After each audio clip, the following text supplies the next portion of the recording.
I love Family Guy. I used to watch it all the time as a little kid. It was a safe space from all the violence in movies and sex on TV. But as I grew older, so did the show.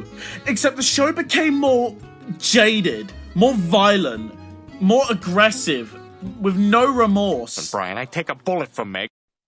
Hi, Dad. Everyone would just cheat on their partners constantly. When the Simpsons would make a jab at them, they'd jab back with a soul and then act like there's no consequences to that. Everyone's just a bastardized version of their former selves now.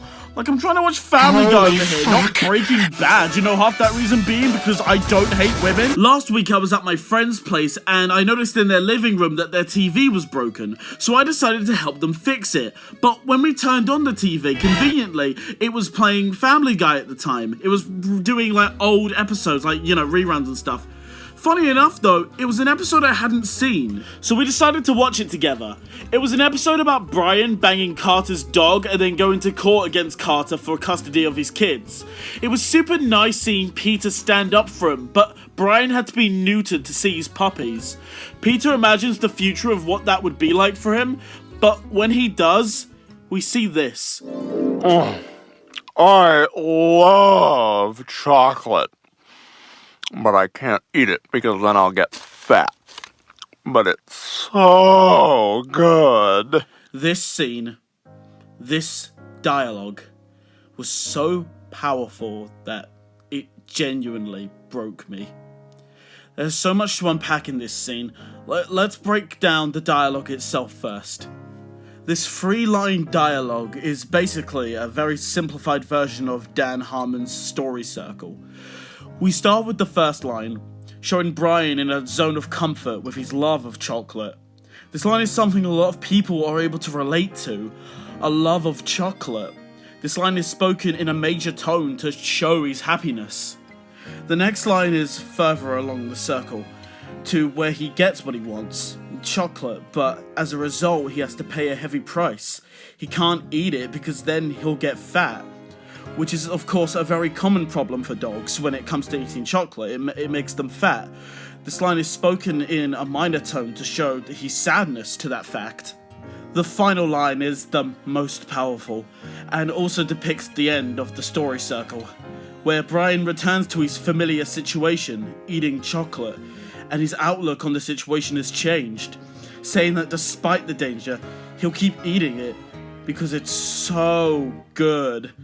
This line returns to a major tone to show his newfound resolve and love for his passion. Brian's dialogue is like a 3-act structure, and I think Brian's round body here is a reflection of the roundness of Dan Harmon's story circle.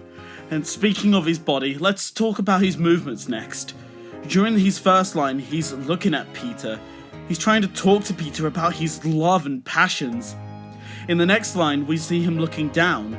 Not only is he looking down at the chocolate he's enjoying, but also he's looking down in sadness as he realizes the consequences of his passion. But after the next bite, he looks at Peter once more, with the fire burning in his heart before looking up into the sky as he wants his passion to be heard by the world. This scene is a beautiful showing of someone's passion, the pain that passion can bring, and the resolve to continue it because of your love for it. Peter may have been envisioning a future of despair, but this future actually seems to also have a sliver of hope in it. Recently, I got into contact with another YouTuber for this video. You might know him and his relationship to Family Guy, as he ranked every Family Guy episode ever. That's right, I brought in Totally Not Mark to give his opinion on this scene. Mark, what did you think of the Family Guy chocolate scene? When I first saw this, I burst out crying. Cheers, mate. I know it's a really powerful scene. And what's so crazy about this scene is how relatable it can be. You can replace chocolate with anything in this scene. I love game development, but I can't do it constantly because I keep running into coding errors. But it's so good.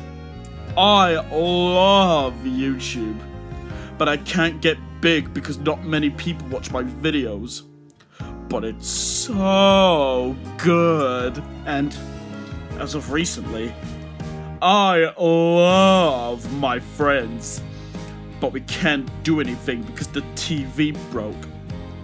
But it's so good. And because it was so good to be with my friends, we fixed the TV and got the chance to see the most powerful line in TV history.